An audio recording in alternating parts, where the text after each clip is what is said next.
because I'm thirsty. I'm very thirsty. Come on. Here's our first customer. Taste it. Taste it, Rainbow. Thirsty. Where are you? Where are you? Taste the rainbow. One more. Chicken rainbow. Well, hello there, humans, hippies, earthlings, whoever you are, wherever you are, whatever you're doing, and whoever you're lucky enough indeed to be doing it too. Welcome back to the channel. Today is a grenade masterclass. We're going to go deep undercover on the throwable community. Basically, I want to cover off on all the standard stuff early so then we can get to the interesting tactical side of things as the video progresses. We know that we use smoke to cover off when we're doing revives for teammates. Very obvious. Smoke obscures vision, which is very important. Some basics about smoke. It takes 4 seconds for a smoke to kick off. You get 33 seconds worth of smoke once it has kicked off. And so basically, if you put a smoke out every 30 seconds after the first one, then you know you can be in smoke forever. Of course, we also understand, because we've been playing for a while, that while smoke may obscure vision, it doesn't render you with an indemnity to bullet damage. And indeed, just because there's smoke there doesn't mean that you can't be waxed while you're jumping through it. In fact, you can be hit pretty hard. Something else that a lot of people realize, but a lot of people don't, that is also a very basic concept. If you hold the pin down, if you pull the pin out and cook the grenade, holding it down for any length of time on the last target or targets will give you the win. Even if you blow yourself up, you blow them up as well, and the game counts that as a positive outcome. Frag grenades. If you don't have line of sight to the grenade, or it doesn't have line of sight to you, congratulations. You're a winner. You can see that grenade exploded right in front of me, but at the other side of that tiny little bit of wall, did nothing. Flashbangs are kind of pointless. The best possible outcome with a flashbang is 4 seconds worth of flash. You can tell that because the characters will put his arm in front of his face.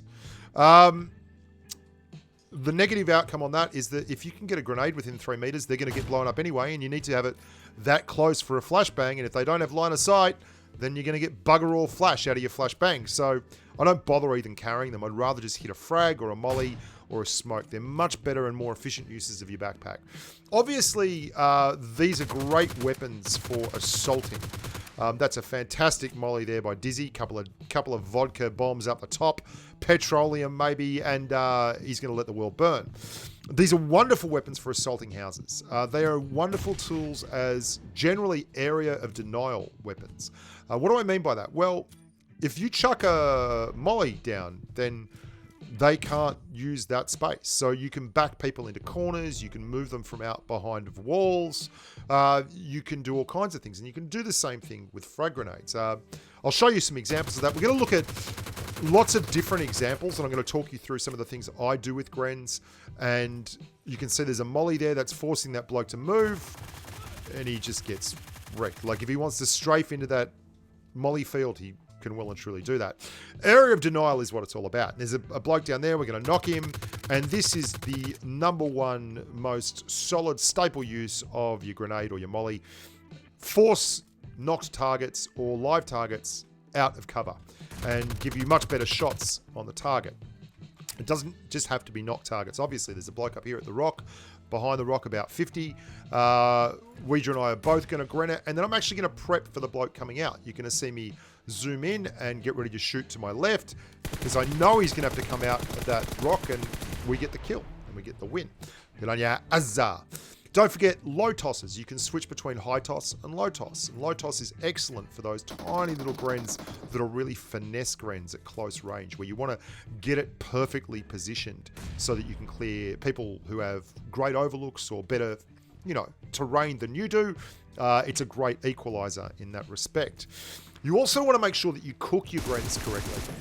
What do I mean by that? Well, he asks himself. Bushka loves an interview. Basically, if you cook a gren, you're giving yourself a much better chance at getting the kill, because they have far smaller amounts of time to react to the grenade landing. Like that grenade only had like a second on the ground before it went off. And that means that I was able to get that guy with the full force. It's particularly effective if you don't have an overlook on people. So if you can't force the grenade out to your gunfire. But once you get used to where people tend to go, like that grenade there where I guessed correctly on where the guy was going to be, you can really be far more effective. And you want to use these as a creative expression of your gameplay. You can see, I can hear footsteps. There's a guy in that house. It's third person. He's going to be overlooking. Everyone loves third party peeking. I am guessing he's going to be in that room. Voila. He's in the room and we get the kill. This is human behavior, and I've used this clip before, but there's a guy over there pretending to be a bot. I know in third person, the only place I'll be able to see there is by the door or up there. I can zero in via his gunshots, and I'm pretty sure that's where he is, and that is exactly where he is. He's on top of the crates in the house there, doing his body best.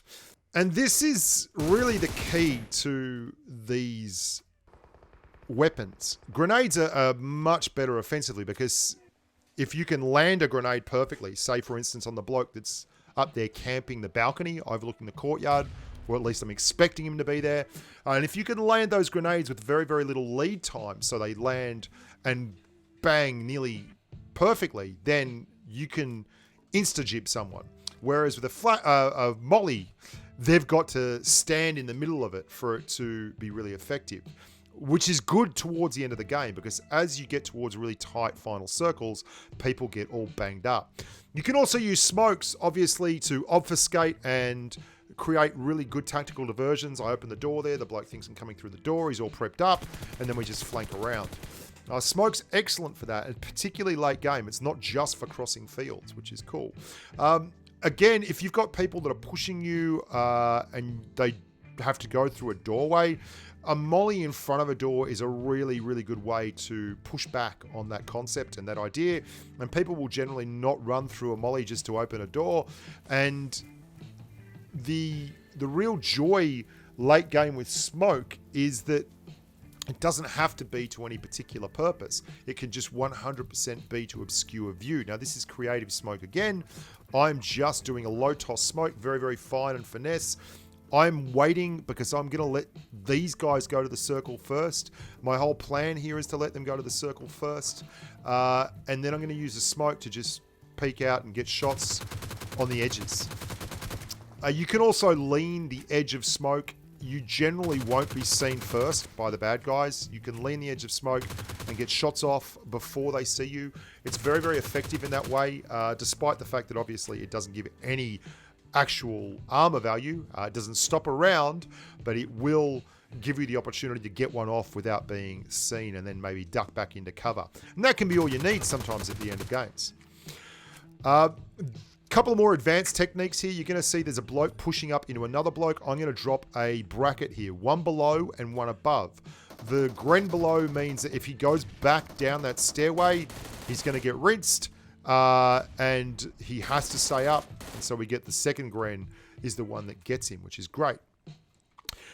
Something else that you're going to see here is, and this is more a very, very finesse gren, which can be hard to pull off, the landmine style of grenade, which is basically as people are pushing into you, you can use that overly aggressive mindset to your advantage. You're going to see there's a full squad pushes into me here at boot camp. I'm going to run up the top, and as they start pushing, they're like going hell for leather. I'm going to pop a lovely little just over the lip grenade here, which is the best way to do it, to have it bounce down into that stairwell. Just kills a little bit of time, and Ghosty CE waltzes straight into it. Of course, then I waltz straight into his full squad behind him because I'm a overly aggressive muppet. We're going to finish with a couple of looks here. This is Swiss Cheesel and I playing TPP on Vikendi. You're going to see smokes and mollies used in judicious amounts in this little clip. And I'm going to use the molly in much the same way as I used that little landmine hand grenade. Now, Swiss is obviously going to get me up with the smoke.